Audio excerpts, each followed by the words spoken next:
This is Good Tech. Good talk about tech with Cheryl Morella. Episode 2 di Good Tech kali ini barengan sama Lukman Santosa. Dia adalah Head of Business Development dan juga Community Manager untuk Superlative Secret Society. Dan di sini kita akan ngebahas lebih lanjut seputar NFT for Dummies, and not just that, kita juga akan mempelajari apakah industri cryptocurrency, blockchain, terus NFT ini sudah mulai mengarah ke arah yang lebih sustainable. Oke, kalau kita ngomongin soal NFT, satu kalimat tapi yang ngejelasin secara simple what NFT is adalah Satu kalimat, one word represent NFT, it's a certificate. sertifikat, as in ownership gitu ya? Yes, berarti. betul, precisely. Oke. So basically, we have an art product or a photo, music, or even a short clip of video. Kita kasih smart contract di produk itu. Gimana caranya? Well, kita bisa pilih blockchain yang kita mau. Again, kita harus tahu blockchain itu apa.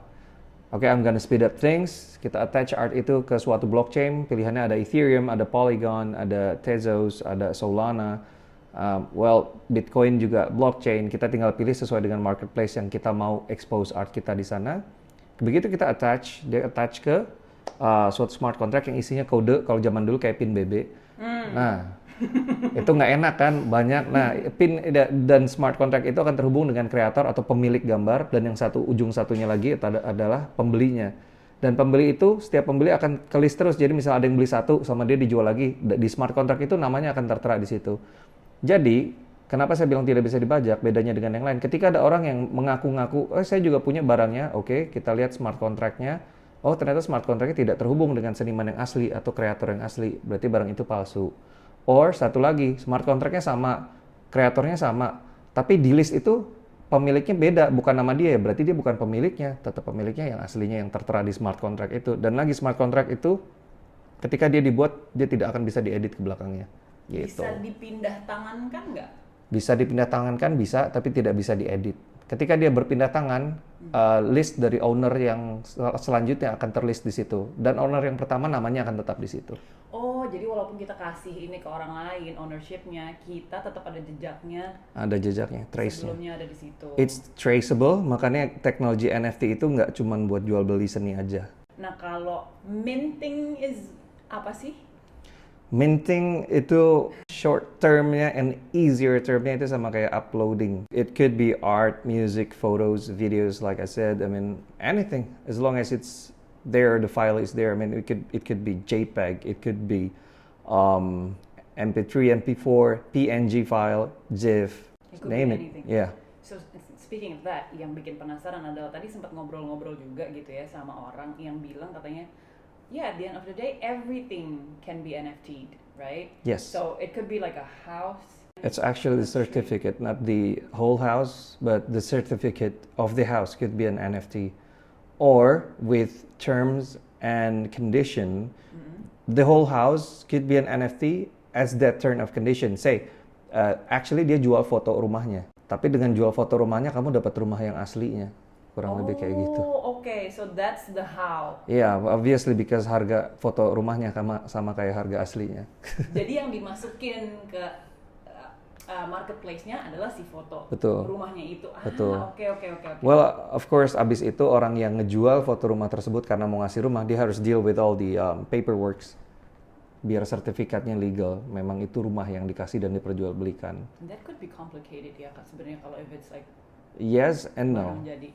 Here's the thing, kamu jual foto rumahnya, itu rumahnya rumah baru atau rumah second sama aja, pokoknya kamu jual rumah. Ada yang beli foto rumahnya dengan seharga say berapa M, berarti kan dia harus deal with orang yang beli itu, ya tinggal minta aja udah beli mahal, okay, I need your data, ntar kita urus paperworknya.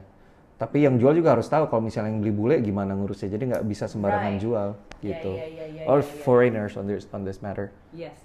Nah, kalau perdebatan apa sih yang paling sering muncul waktu orang-orang ngebahas tentang NFT?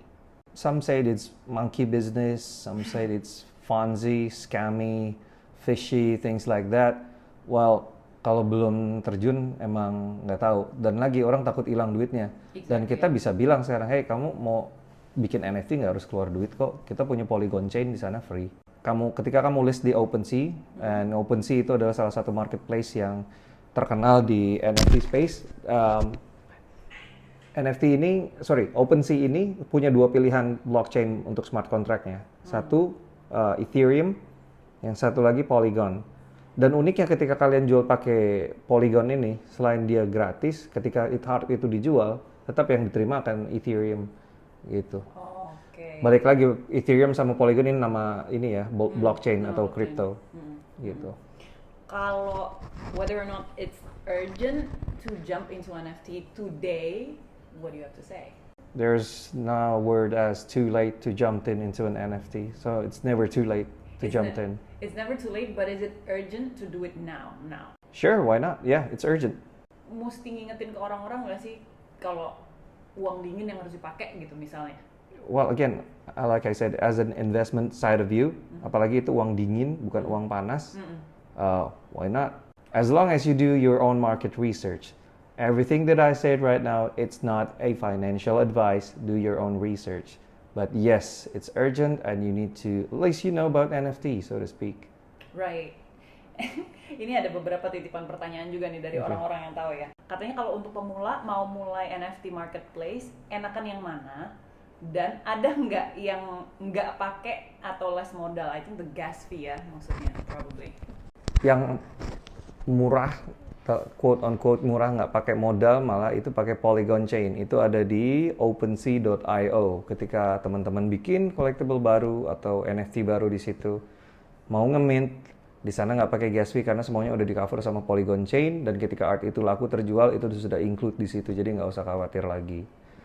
Tapi kalau ingin punya karir di dunia NFT, itu banyak teman-teman yang mulai dari Hikitnan atau dari OBJKT atau object.com, easier termnya.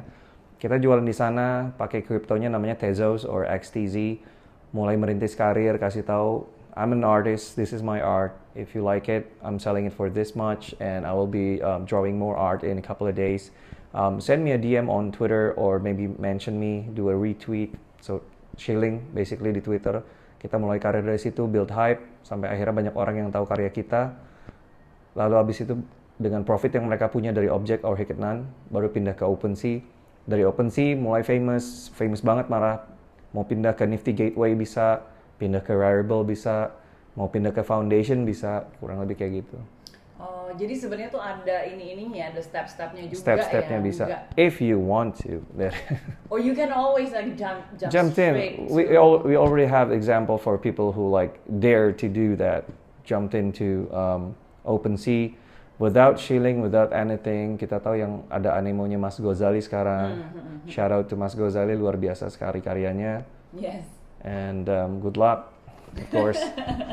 Sebenarnya sih not always, karena memang ada yang dipresentasikan itu gratis. Padahal sebenarnya dia juga bayar ketika art itu sudah terjual.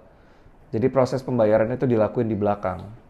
Begitu. Tanpa user yang upload ini harus ngurusin. Jadi begitu dia pasang harga, ya udah itu udah including nooks and cranny yang dia punya lah di dapurnya blockchain itu sendiri. Right. Nah, karena kalau nggak kayak gitu, ya buat apa kan? It's just another blockchain. Kenapa harus have a hassle pakai dia? And again, kalau mau yang bayar pun banyak gitu. Karena yang normalnya memang harus bayar. Kenapa bayar? Ya karena memang usernya udah banyak, transaksinya udah banyak. Of course, gas fee, it's environmentally hazard kan. Bukan hazard sih, karena memang polusi lingkungan kan. Yes. Itu bisa ada research juga di situ. Kurang lebih kayak gitu. I also read about that, tentang permasalahan lingkungan ini. Is there like a solution to that? Maksudnya untuk yang lebih sustainable untuk ini? Well, of course, dengan perkembangannya teknologi saat ini kan NFT itu dengan blockchain yang ada itu persis banget kayak internet. Dulu masih pakai Telkomsel, instan, masih pakai telepon, pakai kabel telepon, right? Yeah. Dial up modem dengan bunyi-bunyinya itu kita masih di situ. Who knows, ke depan tinggal a click of a button and everything is said and done.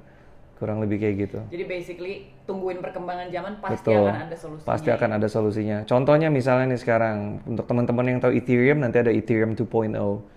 Dan the rest will follow, kayak gitu. Right, so emang bergeraknya akan ke sustainability juga. Betul, This is because betul. it is a new thing, makanya It is. kita baru pada ngeh kalau ternyata kita menggunakan energi banyak gini, tapi Betul. Itu apalagi buat teman-teman blockchain developer, buat orang-orang awam juga yang pengen tahu blockchain itu apa sih? ya itu bisa dicari tahu di YouTube, banyak source-nya dan nggak ada yang misleading juga. Karena memang yang namanya blockchain itu kan decentralized instead of centralized. Itu ada topik juga, centralized sama decentralized.